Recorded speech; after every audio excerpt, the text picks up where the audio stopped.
ঘরকন্না লাইফের নতুন আরেকটি কুকিং ব্লগে তোমাদের সবাইকে স্বাগত জানাই। আজকের এই খাবারটা দেখে কার কার ছোটোবেলার কথা মনে পড়ছে অবশ্যই কিন্তু কমেন্ট করে জানাবে। নমস্কার, কেমন আছো সবাই? আশা করি সকলে খুব ভালো আছো, সুস্থ আছো, আমিও ভালো আছি। তো ছোটোবেলার একটা স্মৃতি মনে পড়ে গেল, তাই ভাবলাম তোমাদের সঙ্গে একটু শেয়ার করি। তো আমরা যখন স্কুলে যেতাম তখন যে টিফিনের সময় আমরা কুলের আচার, আমের আচার, তারপরে তেঁতুলের আচার, চালতার আচার কিনে খেতাম আর পাঁপড় ভাজা খেতাম। তো সেই কুলের আচারটা বাড়িতে কিভাবে ওরকম দোকানের মতো তৈরি করা যায় সেটাই তোমাদের সঙ্গে আজকে শেয়ার করব। তো চলো শুরু করা যাক। এই যে দেখো, আমার এখানে আমি কুল নিয়ে নিয়েছি, 250 মতো কুল হবে এখানে। তো এই কুলটাকে ভালো করে ধুয়ে বোটা ছাড়িয়ে রেখেছি। আর এখানে নিয়েছি কিছু মশলা, কয়েকটা শুকনো লঙ্কা, 1 চামচ ধনে, 1/2 চামচ জিরে, 3টে লবঙ্গ, একটুখানি মেথি আর মৌরিটাও 1/2 চামচ নিয়েছি। এখানে একটু লবণ আর হলুদ আছে। আর এটা হচ্ছে তেঁতুলের জল। আর এখানে আছে একটু বিট নুন আর গোলমরিচের গুঁড়ো। তো এবার এই গোটা মশলাগুলোকে আমি কিন্তু একটু শুকনো কড়াইতে ভেজে নেব। তো হালকা করে ভাজতে হবে, খুব বেশি কিন্তু ভাজার দরকার নেই।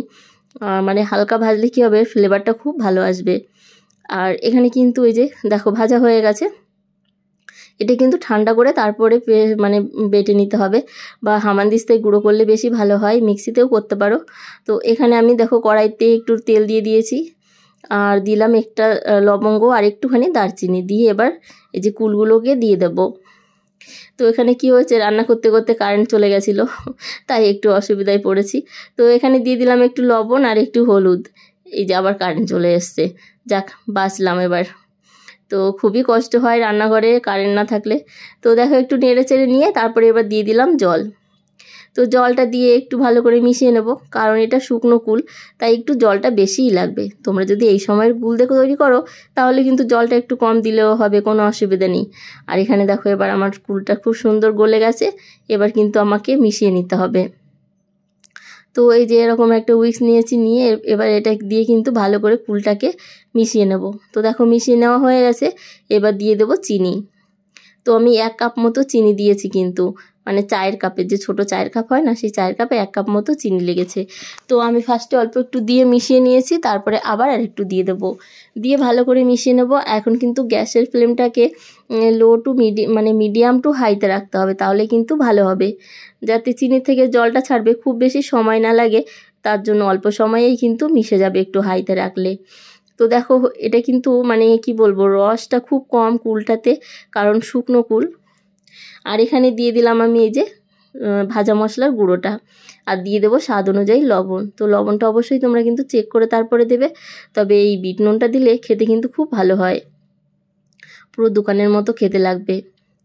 তো এবার মিশিয়ে নিয়ে কিন্তু ভালো করে দেখো, এই যে কড়াই থেকে কিন্তু ছাড়তে শুরু করবে, তো তখনই কিন্তু বুঝতে হবে যে এটা রেডি হয়ে আসছে। তো এই পর্যায়ে দিয়ে দিলাম একটুখানি এই যে তেঁতুলের জল। তো তেঁতুলের জলটা দিলে কিন্তু আরও বেশি ভালো লাগবে খেতে। তো তেঁতুলের জলটা দিয়ে আরও 2-3 মিনিট একটু দেখো নেড়ে চেড়ে মিশিয়ে নিলাম। কতটা সুন্দর হয়েছে দেখে তোমরা বুঝতেই পারছো। তো এটা কিন্তু দেখতে এরকম হয়েছে কারণ এটা পুরানো কুল, তো অনেক দিন ছিল ঘরে। তোমরা নতুন কুল দিয়ে করলে কিন্তু এর কালারটা কিন্তু খুব সুন্দর আসবে। তো খেতে কিন্তু অসাধারণ হয়েছিল। আর এই যে এখন নামিয়ে নিচ্ছি, এটা কিন্তু এরকমই খেতে বেশি ভালো লাগবে শুধু শুধু। তো তোমরা তো অবশ্যই জানো, আমি যখন স্কুলে পড়াশোনা করেছি তখন তো দোকানে এরকম কুলি পাওয়া যেত, খেতে খুবই ভালো লাগতো আর মজা করে খেতাম। আর সেই দিনগুলো তো এখন ফিরে পাবো না, তবে সেই স্বাদটা একটু ফিরে পাওয়ার চেষ্টা করছি। এখানে একটুখানি নিয়ে নিয়েছি, তো নিয়ে একটু গুঁড়ো মশলা দিয়ে দিলাম, ওপর থেকে একটু বিট নুন দিয়েছি। তো এটাই আমি এখন খাবো। আর তোমাদের যদি ভালো লাগে আজকের কুলের আচার, অবশ্যই কিন্তু লাইক কমেন্ট শেয়ার করবে, আর তোমরা বাড়িতে বানিয়ে খাবে। আর কেমন লাগলো অবশ্যই কমেন্ট করে জানাবে। আর একটুখানি এখন আমি চেক করে দেখব কেমন হয়েছে খেতে। তবে আমার তো দেখে খুবই আর লোভ সামলাতে পারছি না, ভাবছি কখন খাবো। তো চলো সবাই ভালো থেকো, সুস্থ থেকো, ধন্যবাদ।